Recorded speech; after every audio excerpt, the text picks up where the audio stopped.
Hello guys, welcome to eStudy Zone. I hope you are seeing this video after watching my previous videos.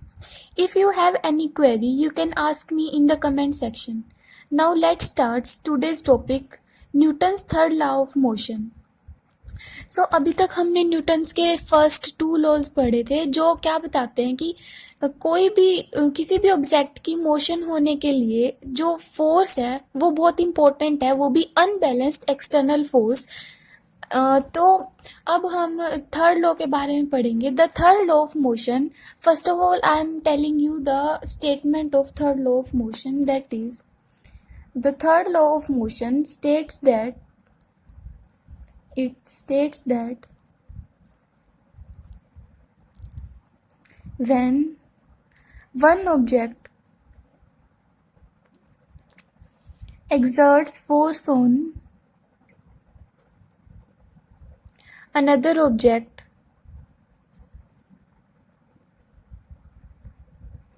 the second object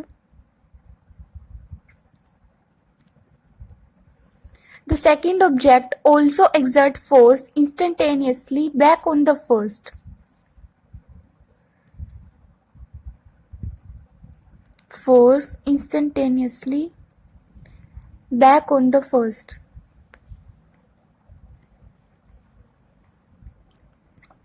third law of motion का मतलब क्या है?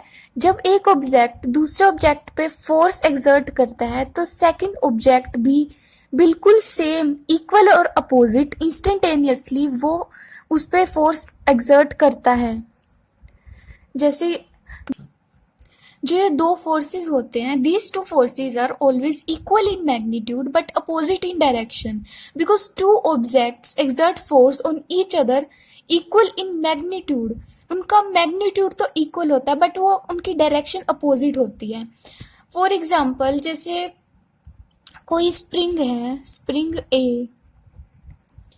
अगर हम spring ए को अपने हाथ में पकड़ते हैं और हम उसे कंप्रेस करते हैं तो हम उस पर फोर्स एक्सर्ट कर रहे हैं।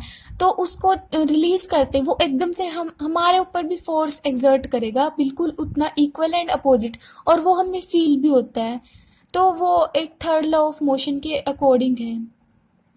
और दूसरा एग्जाम्पल क्या ले सकते हैं, जैसे हम कोई पत्थर फेंकते हैं ऊपर तो वो नीचे आता है due to law of gravity की वजह से वो नीचे आता है। लेकिन जो वो फोर्स एक्सर्ट करती है अर्थ, जो उस पर फोर्स एक्सर्ट करती है, gravitational force, equal and opposite force is also exerted by the stone, but वो फील नहीं होता बिकॉज मास भी हेयर इज ए फैक्टर। मास का भी एक फैक्टर आ जाता है। जो स्टोन है उसका मास अर्थ के कंपैरिजन में काफी कम है, तो वो फील नहीं होता। But there is always a force between these two which is equal and opposite. Equal and opposite कहते हैं इसको, equal and opposite force. Equal and opposite होता है जिनका मैग्नीट्यूड तो होता है same, magnitude same, but direction opposite होती है।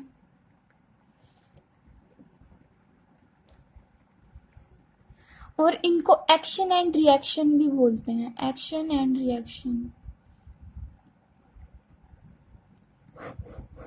एक्शन एंड रिएक्शन, जैसे ये जो एक्शन और रिएक्शन दो टर्म्स हैं, हम इनकी बात करते हैं। एक्शन मीन्स जब कोई ऑब्जेक्ट, जैसे कि ऑब्जेक्ट ए वो एक्सर्ट करता है फोर्स ऑब्जेक्ट बी पे, तो वो उसको बोलेंगे एक्शन। और जब ऑब्जेक्ट बी वापस से जो इक्वल फोर्स एक्सर्ट करेगा ए पे, उसे बोलेंगे reaction. So force exerted by A on B, force vector quantity है तो यहाँ पे वेक्टर का साइन लगेगा। Force exerted by object A on object B is always equal and opposite. We are exerting minus sign here because जब force है वो opposite है, तो minus sign is always equal and opposite to force exerted by object B on A. This is Newton's third law of motion. मतलब third law of motion क्या state करता है कि फोर्स कभी भी सिंगल एग्जिस्ट नहीं करता. Force always occurs in pairs as a result of mutual interaction between the two bodies. The two bodies exert force on each other. तभी force exist करता है. फोर्स कभी भी सिंगली एग्जिस्ट नहीं करता. अब हम बात करते हैं अब थर्ड लॉ ऑफ मोशन की एप्लीकेशन से पहले एक चीज यहाँ पे नोट करनी बहुत इंपॉर्टेंट है, वो है मास फैक्टर, जो कि हमने अर्थ और स्टोन के एग्जाम्पल में भी किया था. हमने देखा था अर्थ और स्टोन के एग्जाम्पल में भी मास जो है वो इम्पोर्टेंट रोल प्ले करता है. जैसे अब हम एक और एग्जाम्पल लेते हैं. वैसे जब गन में से बुलेट को फायर किया जाता है तो जो थर्ड लॉ ऑफ मोशन के अकॉर्डिंग गन में से जब बुलेट को फायर किया जाता है तो थर्ड लॉ ऑफ मोशन के अकॉर्डिंग गन जब बुलेट पे फोर्स एक्सर्ट करती है तो बुलेट को भी गन पे equal and opposite force exert करना चाहिए. इसी वजह से गन की रिकॉइलिंग होती है, recoiling of gun. Recoiling means वो बैक आती है, गन भी बैक आती है, लेकिन जो मास है बुलेट का वो बहुत ही कम है. Mass of bullet is very small than gun, so इसकी एक्सीलरेशन ज़्यादा होती है as compared to gun. So वैसे तो ये यहाँ से ये हम देखते हैं ये चीज़, वैसे तो चाहे ये फोर्स इक्वल एंड अपोजिट है, मतलब मैग्नीट्यूड तो इसका इक्वल है, magnitude is equal but acceleration is not equal here. Acceleration is not equal here. इस एग्जाम्पल से ये एक इम्पोर्टेंट पॉइंट हमें पता चलता है कि जो मास है एक फैक्टर वो भी इम्पोर्टेंट रोल प्ले करता है. अब हम बात करते हैं थर्ड लॉ ऑफ मोशन की एप्लीकेशंस की.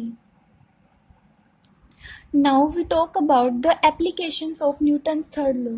एप्लीकेशंस.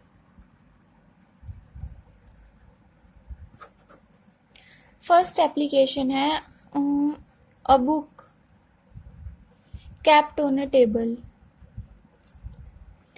ये बहुत ही नॉर्मल है, इसे हम देखते भी हैं अपनी डेली लाइफ में. एक बुक है जो कि टेबल पे रखी हुई है, ये है टेबल, यहाँ पे एक बुक रखी हुई है. तो जो बुक है वो according to Newton's third law it exert a force on the table और the table also exert equal force on the book. जो ये दोनों फोर्स होते हैं ये बैलेंस्ड होते हैं. These two forces are balanced. That's why the book is observed to be at rest. Means जब बुक तभी टेबल पे रेस्ट पे होती है जब ये दोनों फोर्सेस बैलेंस होते हैं आपस में. जो इनका फोर्स तो होते हैं बट वो बैलेंस होते हैं. ये Newton's third law of motion की एक एप्लीकेशन है. Second is walking. वॉकिंग हम ग्राउंड पे तभी चल पाते हैं जब Newton's third law of motion act करता है. मीन्स हम इसको कैसे देखेंगे, जब हम चलते हैं we exert a force on the ground and push it backwards with our feet. हम ग्राउंड को पीछे की तरफ बैकवर्ड की तरफ हम एक्सर्ट करते हैं उस पर फोर्स ग्राउंड पे, तो ग्राउंड भी इक्वल एंड अपोजिट फोर्स आगे की तरफ ग्राउंड क्या करता है, आगे की तरफ equal and opposite force exert करता है अपने फीट पे, और अपने फीट क्या करते हैं बैकवर्ड फोर्स करते हैं. ग्राउंड फॉरवर्ड पुश करता है एंड फीट बैकवर्ड. इन्हीं दोनों इक्वल एंड अपोजिट फोर्सेस की वजह से जो कि हॉरिजॉन्टल डायरेक्शन में होते हैं, इन्हीं की वजह से हम चल पाते हैं. This is another application of Newton's third law of motion. Third one is swimming.